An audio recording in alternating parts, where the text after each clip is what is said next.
Hey guys, Gordon Morgan's here, Kino Therapy. Hope you're doing well. I'm not doing so well. I have COVID, but that's not why you guys are here. This is a video I've had in the mental pipeline for a while. I've kind of wanted to do, and then a recent film sort of sparked these questions, and I think they're kind of relevant now. Questions such as, should movies have meaning?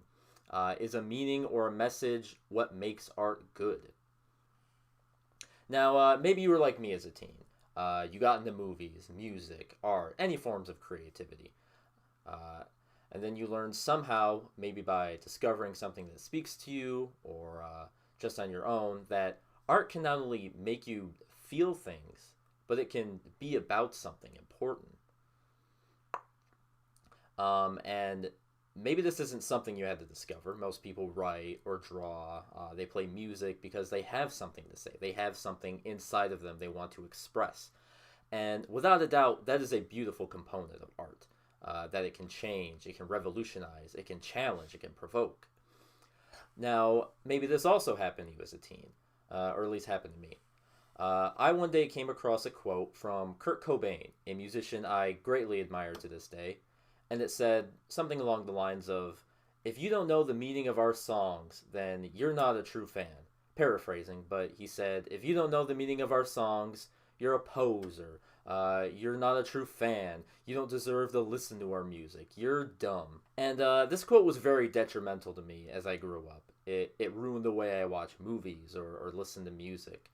I would listen to Nirvana straining to decipher Cobain's screams amidst the blaring guitars and clamoring drums, and then feeling like I defiled the grave of Kurt just because I couldn't understand what he was saying, literally or lyrically. And I loved watching surreal movies too, metaphorical movies. I loved watching those, but this was ruined too because I kept trying to analyze all these nonsensical images that were presented to me. What does it mean? It has to mean something. That this notion to completely understand everything I watched on the first viewing harassed me for years. And I want everyone to know that Cobain has the wrong idea here. Anyone like this, going through the same thing, this is not how you consume art. That the supposed meaning is detached from the insignificant craft of the film or art form, and the most important thing is bonkers. Also, at this time, I began writing a screenplay, and it didn't turn out very good. The reason being is because I was more concerned about the message, or messages, yes, plural, of the script before caring about the story, plot structure, character development, dialogue. But in the back of my mind, as much as I'm ashamed to admit this, rang the thought, it won't matter because it has a meaning and everyone will say it's genius. Now, I repeat, I love that films can have a meaning. I love that films can say something about the human condition, our culture, the times we live in. But to disregard all the technical and even emotional components of a film is crazy.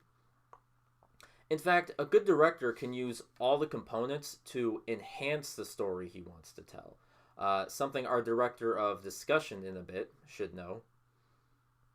So, how is all this relevant? Well, you may have heard of Netflix's new movie, Don't Look Up. Perhaps the most polarizing film we've had in a while. If you're not familiar with the film, it's a satirical comedy about two astronomers who discover that a comet will come and destroy the Earth, and they try to warn humanity before it happens. However, no one seems to listen or take any serious initiative. Now, some people have loved this movie. They think it's brilliant, it's hilarious, it's well acted, it's got great satire. Other people don't like this movie.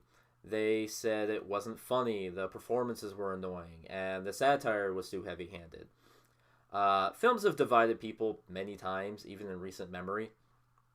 But what surrounds this film are the toxic discussions from both sides. The people who love this movie are claiming that the detractors only hate it because they want to ignore the truth. They're just ignoring the massive truth bomb this movie dropped on our knowledge. Even the director has said things as stupid as this.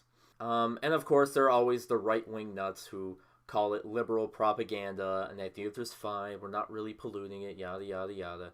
But to my own surprise, I'm not going after the climate change deniers. I'm going after the people who like this movie. I'm talking about the other side. And look, if you like this movie, there is no problem with that. I 100% support your decision in liking this movie. That is fine. But you making excuses as to why people didn't like the film is just ridiculous. Saying that if you simply don't like the movie, then you're ignoring climate control is an unruly misgiving. But I'm not going to say what I thought about the movie because that's not really the point of this video. But I will say this. I agree with everything this film is saying.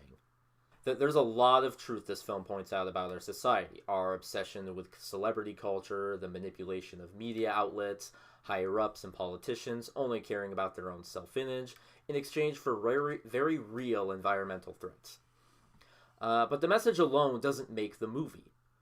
Many movie critics didn't like it because the cinematography was bland, or the editing clunky, or for being a comedy, it just wasn't funny. You can't just dismiss opinions valid as your own with accusations that you have no basis on stating. And maybe people's problems didn't lie within the themes themselves, but the way they were presented. Maybe folks don't like a movie beating you over the head with a message they already know. Maybe they don't like a film being condescending and treating them like infants as if they don't know the urgency of these issues. Now, as a film lover, I want there to be a theme. I want something that I can connect with, but will also ponder. As a film critic, a film's message rarely, if ever, impacts the overall rating or critique of said film. What I do look for, and what I sometimes take into account in my critiques, however, is how the film handles the message. Is the film just a jumbled assembly of nonsense that tacks on a half-assed society message at the end, like Joker or Even Dwarf Started Small? Or is it like a Kubrick picture, in which the themes he's trying to express are weaved seamlessly into the film, that to remove the theme would be impossible without damaging the product? In A Clockwork Orange, the scenery, the lines, the visuals, the characters, the character choices, all complement and support the messages Kubrick wants to say about morality, society, religion, psychology, and so on and so forth. Same with a film like Parasite. Every choice Bong Joon-ho made, down to the design of the house, was to exemplify his message about social class inequality. Tons of symbolism and shot compositions are not just entertaining, but interesting. A good film takes these hand in hand. Parasite delivered a very important message that is near and dear to Bong, but he didn't disregard set design, casting, sound, cinematography, editing, or the mere subjective elements such as story, suspense, relationships. Parasite has a great message, and that's one thing that makes it great, but it's only one of the reasons it won Best Picture. We also need to think about how the message is being handled. If the fact that the movie has a message is all that matters, then Green Book and Crash would actually deserve Best Picture. Recent pieces of media like Megan is Missing or the cursed 13 Reasons Why all have messages, but the products, especially Megan, are horribly and unprofessionally made. 13 Reasons Why literally ignored advice that they were given and statistically increased teen suicide, proving that sacrificing good content wasn't worth it. The other thing to remember is that a film should present something challenging, a moral dilemma, or profound idea is far more engaging to me than watching a film tell me something that everyone should agree on. Nobody's going to stand up and say, I think you should bully teens to the point of suicide. No. Very, very few, if any. You're not special for thinking that. That's something every human being should feel. Now you may be wondering, well, is this to say films like Schindler's List or Son of Saul or even 12 Years a Slave, that they're not good because they have an obvious message? No, for two reasons. One, they're excellently made. And two, it's not so much the message that the filmmakers want us to remember, but the experience. Films that can vividly depict the raw banality of racism or abuse are challenging in just making you sit through these experiences. In fact, when we feel such catharsis, such raw pain from these movies, it does enhance the message. It makes us resonate with it more. Seeing these crimes at first hand plants a root in our hearts to truly make sure things like this will never happen again. Here's what I want from a film, a narrative film. I want to see a character go on a journey, have an arc, and by the end they've changed. They've learned something, or something terrible happens, and the audience learns something. They get the poetic climax of sorts. And when you put it that way, any film can have a meaning. So meanings are slightly more obsolete than we thought, considering that they kind of come without saying, at least in a natural story. What's important when watching a film is not figuring out what does the film mean, but what does the film mean to you? Art is about interpretation, attaching our own experiences and thoughts onto the protagonist, into the subject matter. My favorite movie is 8.5, or at least one of them is. I love all the technical abundancies this film miraculously achieves, but the film also speaks to me. It's about a troubled artist, a secluded artist. It's about a daydreamer, somebody who would just rather leave the world and exist purely in their own imagination. It's something I relate to, and while others might watch it and not get any of that, they don't relate to Guido or Fellini, and it's just a fun, mesmerizing film to them. In addition, you could say that the film studies young philosophies of dreams and memories. Or you could say it's a satire on the movie industry, whatever you want. That's the great thing about cinema, about mainly cinema, is that there are so many great components to some of the best movies out there that you can essentially get whatever you want. You can watch it and get whatever kind of interpretation you want out of it, as long as it makes you feel good. Now, some movies have a clearer message, obviously, that they're trying to get across, but the best films that do that are still subtle. They present the idea to you and allow you to think for yourself on it. For 2001: A Space Odyssey, Stanley Kubrick said, "If the film confused you, then we achieved our goal." He didn't say that to be a pretentious douchebag. No, it means that he wanted the audience to think about the film, to think for themselves, to question what they watch and interpret it. Then maybe that will spark some observation and free thinking in them. Get them to examine the world on their own. Also, it's important to remember that if you don't understand something on a first viewing, that's okay. If you watch a David Lynch movie and are absolutely mind-boggled, that's what every human being experiences. That's the point.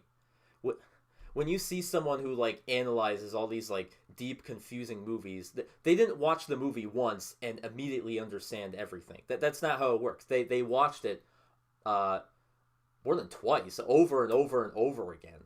That there is the saying to watch a movie twice in order to really get it and understand it. Some movies take even more viewings than that. But remember, what's important is to just enjoy it. If it is a strange movie like David Lynch, just enjoy the strangeness of it. Sometimes his movies are meant to be comedic or funny. Same with Jodorowsky. His movies are kind of meant to be funny too.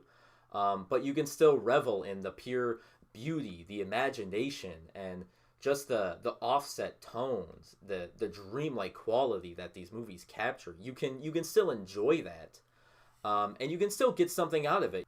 So yeah, think about it, but you don't have to immediately understand it on a first watch. You watch it first, enjoy it, and then revisit it, and that's when you can sort of analyze and pick up on things.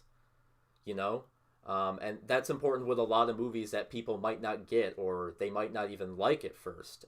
It's important it's good a lot of times to watch a movie twice, and then something might click with you that nothing clicked with you before. Art is always reflective of life, and if life is portrayed by an honest perspective, it can open your eyes to anything. It can share someone's hidden life with you and expose feelings and thoughts that you never even considered. So just merely any story that expresses yourself or any human struggle or strife, is that meaning? Yeah, kind of, yeah.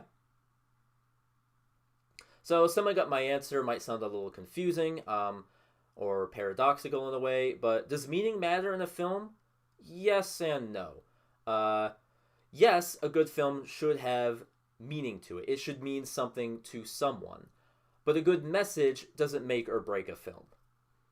And I'm going to leave you with that. Hopefully I cleared some things up about your thoughts on film, or your thoughts on any movie like Don't Look Up or 2001. Be sure to like, share, and subscribe. Comment. Engage with the channel. I'm working on a video real soon. Another director retrospective. Super excited about this one. One of my favorite directors of all time. So stay tuned for a lot more cinematic content. And I'll see you in more Kinotherapy. See you later.